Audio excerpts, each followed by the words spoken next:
Wilayah Karawang sudah sejak lama dihuni manusia. Peninggalan situs Batu Jaya dan situs Cibuaya yang luas menunjukkan pemukiman pada awal masa modern yang mungkin mendahului masa kerajaan Tarumanagara. Penduduk Karawang semula beragama Hindu dan Buddha dan wilayah ini berada di bawah kekuasaan kerajaan Sunda. Agama Islam mulai dianut masyarakat setempat pada masa kerajaan Sunda, setelah seorang patron bernama Syekh Hasanuddin bin Yusuf Idufi, konon dari Makkah, yang terkenal dengan sebutan Syekh Kuro. Syekh Kuro merupakan seorang utusan Raja Campa yang mengikuti pelayaran persahabatan ke Majapahit dari dinasti Ming yang dipimpin oleh Laksamana Tiongho. Ketika kapal sudah berada di Pura Karawang, Syekh Kuro beserta pengikutnya turun dan tinggal untuk menyebarkan agama Islam di wilayah Pura dan kemudian menikah dengan putri Ki Gede Karawang yang bernama Ratna Sondari dan meluaskan pengajarannya hingga ke wilayah Pura dalam, pedalaman Pura, kemudian mendirikan pesantren di desa Pulau Kelapa, sekarang masuk Kecamatan Lemah Abang, Kabupaten Karawang. Dari pernikahannya dengan Ratna Sondari, Syekh Kuro memiliki seorang anak yang diberi nama Ahmad. Ahmad inilah yang kemudian dikenal dengan nama Syekh Ahmad, penghulu pertama di Karawang. Syekh Ahmad pernah diperintahkan oleh ayahnya untuk membantu Syekh Nurjati atau Syekh Dato Kahfi di Pesambangan, sekarang masuk wilayah Kecamatan Gunung Jati, Kabupaten Cirebon. Syekh Kuro memberikan ajaran yang kemudian dilanjutkan oleh murid-murid Wali Sanga. Makam Syekh Kuro terletak di Pulau Bata, Kecamatan Lemah Abang.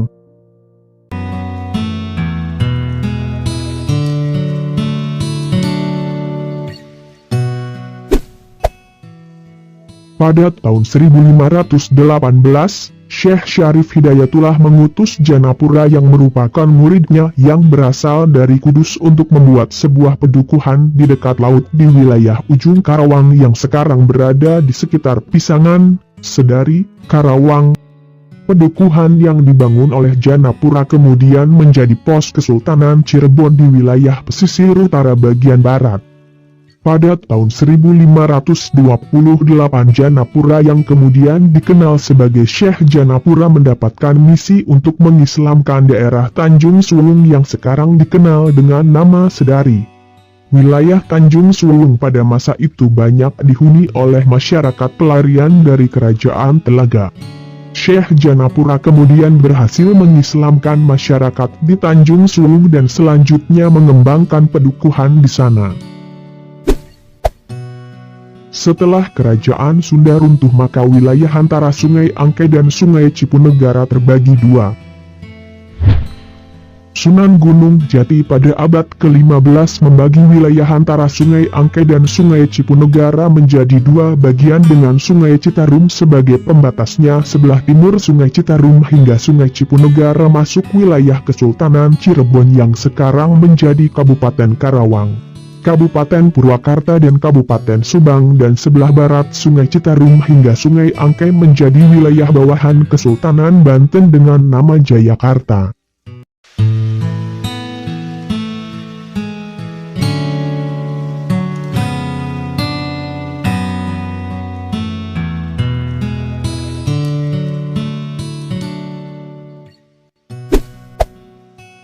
Sebagai suatu daerah berpemerintahan sendiri tampaknya dimulai semenjak Karawang diduduki oleh Kesultanan Mataram, di bawah pimpinan Wiraperbangsa dari Sumedang Larang tahun 1632. Kesuksesannya menempatkannya sebagai Wedana pertama dengan gelar Adipati Kertabumi III. Semenjak masa ini, sistem pertanian melalui pengairan irigasi mulai dikembangkan di Karawang dan perlahan-lahan daerah ini menjadi daerah pusat penghasil beras utama di Pulau Jawa hingga akhir abad ke-20.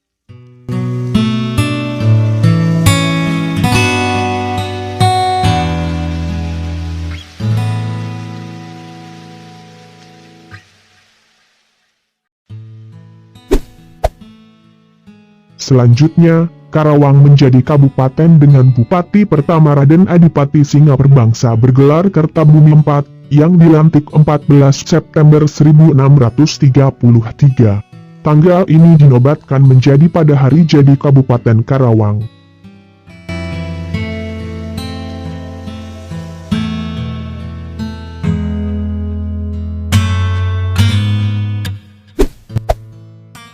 Pada masa menjelang kemerdekaan Indonesia, Kabupaten Karawang menyimpan banyak catatan sejarah. Rengas Dengklok merupakan tempat disembunyikannya Soekarno dan Hatta oleh para pemuda Indonesia untuk secepatnya merumuskan naskah proklamasi kemerdekaan Indonesia pada tanggal 16 Agustus 1945. Kecamatan Rengas Dengklok adalah daerah pertama milik Republik Indonesia yang gagah berani mengibarkan bendera merah putih sebelum proklamasi kemerdekaan Indonesia digaungkan. Oleh karena itu selain dikenal dengan sebutan lumbung padi, Karawang juga sering disebut sebagai kota pangkal perjuangan. Di Rengas Dengklok didirikan sebuah monumen yang dibangun oleh masyarakat sekitar, kemudian pada masa pemerintahan Megawati didirikan Tugu Kebulatan Tekad atau warga sekitar menyebutnya dengan Tugu Bojong, untuk mengenang sejarah Republik Indonesia.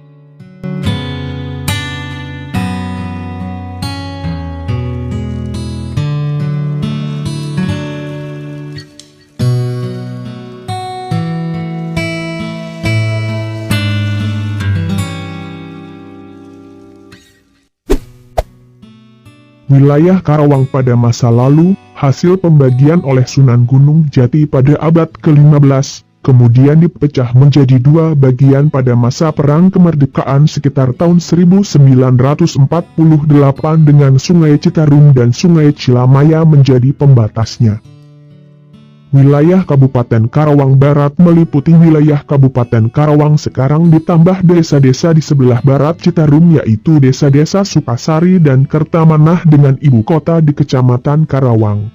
Sementara Kabupaten Karawang Timur meliputi wilayah Kabupaten Purwakarta dikurangi desa-desa di Kecamatan Sukasari, yang dahulu masih bagian dari Kabupaten Karawang, dan Kabupaten Subang dengan ibu kota di Kecamatan Subang.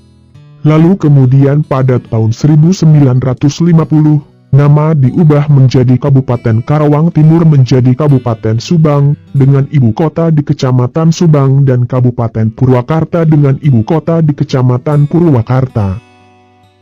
Karena pada tahun yang sama berlangsung proyek besar Bendungan Insinyur Juanda atau yang dikenal dengan nama Bendungan Jatiluhur, maka pemerintah pusat pada masa itu merasa perlu untuk menyatukan wilayah Waduk Jatiluhur ke dalam satu wilayah kerja yang akhirnya diputuskan dimasukkan ke dalam wilayah Kabupaten Purwakarta. Sehingga pada tahun 1968 wilayah Kabupaten Karawang harus melepaskan desa-desa yang berada di sebelah barat Sungai Citarum yang masuk dalam proyek besar Bendungan Insinyur Juanda atau Bendungan Jatiluhur. Sehingga dengan diterbitkannya Undang-Undang Nomor 4 Tahun 1968 maka wilayah Kabupaten Karawang menjadi berkurang dan wilayah inilah yang di kemudian hari disebut sebagai Kabupaten Karawang.